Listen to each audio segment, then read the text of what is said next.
ওই ফকিন্নি স্পাইডারম্যানের ছেলে, দেখ দেখ আমার পাপা আমাকে কত সুন্দর ক্যান্ডি কার কিনে দিয়েছে।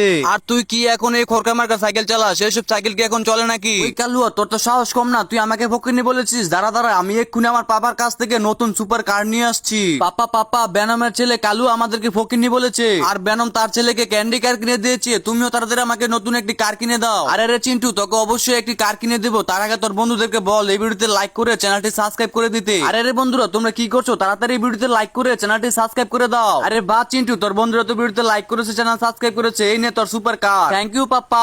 ওই বেনমের ছেলে কালুয়া, দেখ দেখ আমার পাপা আমাকে সুপার কার কিনে দিয়েছে। আর আমার এই সুপার গাড়ি তোর গাড়ি থেকে অনেক পাওয়ারফুল। ও তাই নাকি রে চিন্টু? তাহলে চল তোর গাড়ির সাথে আমার গাড়ি রেচিং করি। যে রেচিং এ জিতবে তার গাড়ি হবে সব থেকে সেরা। তাহলে চল রেচিংটি শুরু করা যাক। রেডি 1 2 3। দেখ দেখ চিন্টু, আমার ক্যান্ডি গাড়ির সাথে তোর গাড়ি পারবে না। তাহলে এই দেখ আমি তোর আগে চলে এসেছি। আরে রে চিন্টু, আসলে তো তোর গাড়ি অনেক পাওয়ারফুল, আমার ক্যান্ডি কারকে হারিয়ে দিয়েছে।